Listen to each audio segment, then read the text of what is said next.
Hi, I'm Luke. I grew up in Westfield, one of those cookie-cutter middle-class neighborhoods where all the houses look the same, but everyone pretends theirs is special. My childhood wasn't exactly the Brady Bunch, more like Survivor Suburban Edition. When I was 12, everything changed. I'd always been good at science, the kind of kid who built volcanoes that actually worked instead of just oozing red goop. My science project on renewable energy got selected for the state competition. Big deal, right? A chance to win a partial scholarship to this fancy STEM summer program. Mom, I need a ride to the state science fair on Saturday. I remember standing in our kitchen, permission slip in hand. Diane, my mother, barely looked up from her magazine. Ask your father. So I waited until Richard got home from work. Dad, I made it to state for my science project. Can you drive me Saturday? He laughed.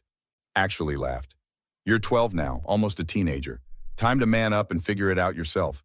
Your sister Megan never needed chauffeur service at your age.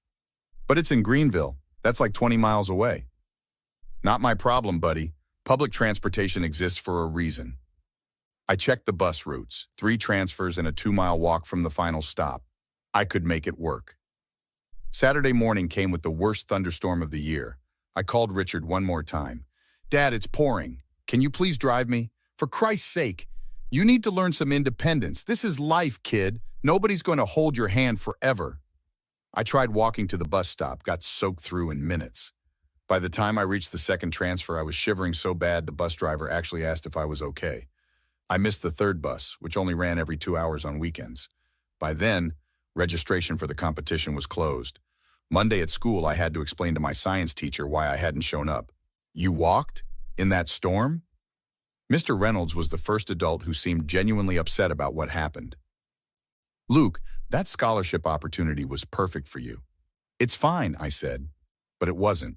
That wasn't even the worst. When I was 14, I got strep throat while my parents were at Megan's volleyball tournament.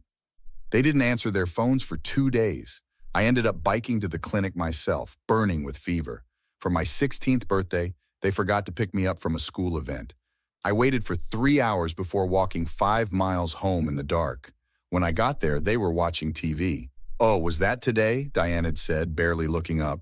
Mr. Reynolds was different.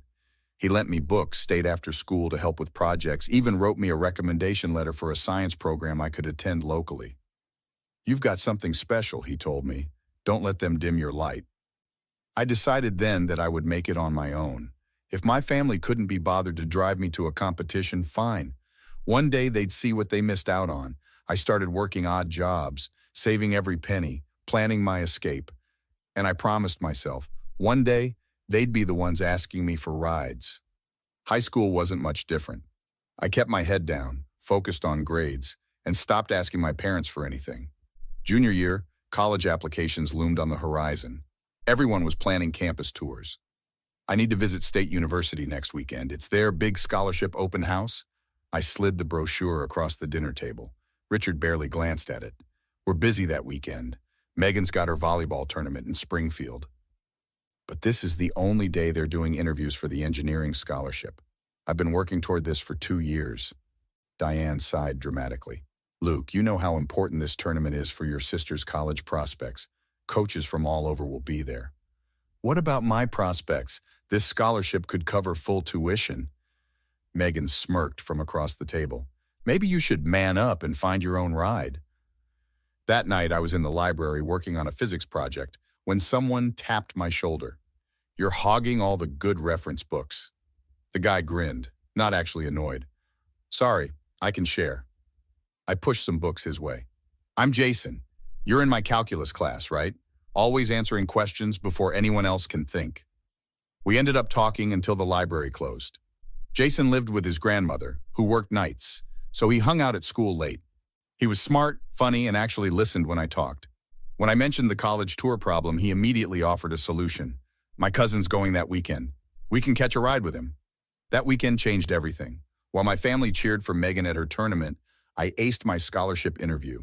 Jason and I explored campus, dreaming about freedom. We should be roommates, Jason said. I can't stand the idea of getting stuck with some random slob. Senior year, the acceptance letters rolled in. I got the full scholarship to state engineering with a business minor. When I told my parents at dinner, Richard nodded vaguely. That's nice. Nice, it's a full ride. Do you know how competitive that is? Diane glanced up. Don't get snippy. We're just surprised you didn't aim higher. Your sister's looking at Ivy Leagues. Yeah, Megan added. States where people go when they can't get in anywhere else. The next day I found out Megan had been rejected from every Ivy she applied to, but my parents were taking her on a special trip to tour second-tier schools to cheer her up. I made my decision that night. I'd go to college and never look back. I started working extra shifts at my part-time job, saving every penny. Graduation day, after the ceremony, Mr. Reynolds found me. I'm proud of you, Luke. That scholarship is well-deserved. Thanks for believing in me when no one else did. At home, my parents had thrown a party for Megan, who'd finally decided on a college that had offered her a partial athletic scholarship. I packed my stuff that night. Richard found me loading my car at dawn. Where do you think you're going? Moving into summer housing? Starting work-study next week? Without saying goodbye, after all we've done for you? I actually laughed. What exactly have you done for me, Dad? Name one time you put me first. He stammered. We put a roof over your head. The bare legal minimum. Congratulations. You ungrateful little... Save it. I'm done being the family afterthought. Don't call me, don't visit me, don't pretend you suddenly care. I drove away, watching him shrink in my rearview mirror, feeling lighter than I had in years.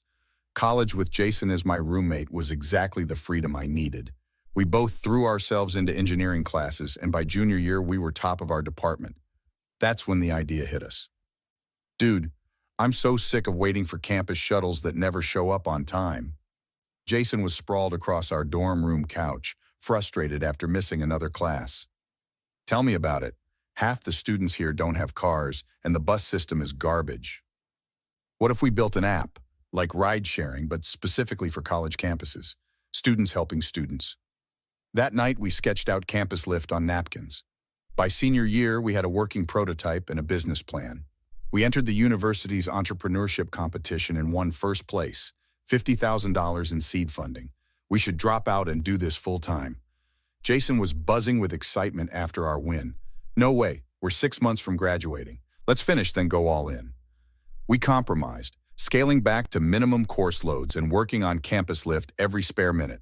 By graduation, we had 3 employees and contracts with 2 local colleges. 2 years later, Campus Lift had expanded to 36 campuses nationwide. We had real office space, 40 employees, and serious investor interest. That's when the call came, a number I hadn't seen in years. Hello? Luke? It's your mother. My stomach dropped. What do you want, Diane? Is that any way to talk to your mother after all this time? We've been worried sick about you. Cut the crap. What do you want? A long pause. We're having some financial difficulties. Your father lost his job last year, and we've had some setbacks. And? We had to sell the house, the car too. We're staying in an apartment now, but we're struggling with transportation to job interviews. I almost laughed. So you need a ride? Don't be cruel, Luke. We're your parents. Funny, you didn't seem to remember that when I was the one who needed rides. The next day, Megan called. Hey, little brother, long time no talk. What do you want, Megan? Can't a sister just catch up? I heard you're doing well for yourself, some kind of tech company. Cut to the chase. Fine, Mom and Dad are in a bad spot. Dad's been blacklisted in his industry for some ethics violation, and Mom's medical bills are piling up. They're too proud to tell you how bad it is. I did some digging after that call. Richard hadn't been blacklisted. He'd been fired for showing up drunk, and Diane's medical bills were for cosmetic procedures she'd charged to credit cards. A week later, an email from Richard. Son, I know we've had our differences, but families should stick together in tough times. We raised you better than to turn your back on us. Then a text from Diane. Your father and I sacrificed everything for you kids. The least you could do is help when we're down. Jason found me staring at my phone, fuming. What's up? You look like you're about to murder that device. I showed him the messages. My family suddenly remembers I exist now that they need something. What are you going to do? I thought about all those years, all the missed rides, the dismissive comments, the blatant favoritism. I'm going to give them exactly what they deserve, a ride they'll never forget. I started gathering evidence, old texts, emails, even my childhood journals. I called Mr. Reynolds, who still taught at my old school. I need to ask you something about that state competition I missed. When I hung up, I had everything I needed to put my plan in motion. I arranged the meeting at Campus Lift headquarters, our sleek downtown office with the perfect backdrop for what I had planned. Jason set up the conference room with a projector, playing the good host. They arrived on time, Richard, Diane, and Megan, all dressed up, looking nervous but hopeful. "Luke, look at all this." Diane gestured around. "We're so proud of you, honey." I didn't stand. "Have a seat." "Son, it's good to see you." Richard extended his hand. I ignored it. "Let's get down to business. You need money and transportation." "It's not just about money," Megan insisted. "We miss you. We want to be a family again." Interesting. I clicked the remote. On screen appeared my childhood journal entries, school records, and email exchanges. "This is from when I was 12, the state science competition. Mr. Reynolds confirmed that scholarship would have covered half my college expenses." Richard shifted. "Kids exaggerate. I have the weather reports from that day, severe thunderstorm warnings." I clicked through more slides, medical records from my untreated strep throat, receipts showing where they were during my emergencies. "We made mistakes." Diane was crying. "We're so sorry." "Save it. You're not sorry about what you did. You're sorry you need something from me now." I slid 3 documents across the table. Option 1, a one-time payment of $5,000. You sign this non-contact agreement.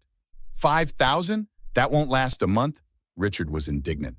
Option 2, I hire you as Campus Lift's test riders, minimum wage, but you wear company shirts saying, "I told my son to man up and find his own ride. Now I work for his company." Their faces went pale. Option 3, I set up a fund covering your expenses for a year, but I release all this documentation to everyone you know, your church friends, your colleagues, with a detailed explanation of why you're receiving charity from the son you neglected. Diane sobbed. "Please, Luke, we've changed." "No, you're the exact same people, just desperate." 2 days later, they chose option 1, the bare minimum. Megan called afterward. "What you did was cruel. Was it, or was it consequences? I was part of it too. I should have stood up for you." "Yes, you should have. Can we ever fix this?" "Some things stay broken, Megan." 6 months later, Campus Lift went national. Jason told me my parents asked to attend the launch party. I deleted their message without reading it. That night, I drove home in my new car, taking the route past their apartment. I saw Richard at the bus stop, looking tired and old. For a split second, I thought about stopping. Then I remembered standing in the rain at 12 years old, waiting for a ride that never came. I drove past without slowing down. Did Luke go too far with his revenge, or did his parents deserve everything they got? Would you have stopped the car to help Richard at the bus stop, or driven past like Luke did? If this story resonated with you, hit that like button and share your thoughts in the comments. Don't forget to subscribe for more powerful stories about standing up for yourself and the consequences of toxic relationships. New videos just like this one drop every day.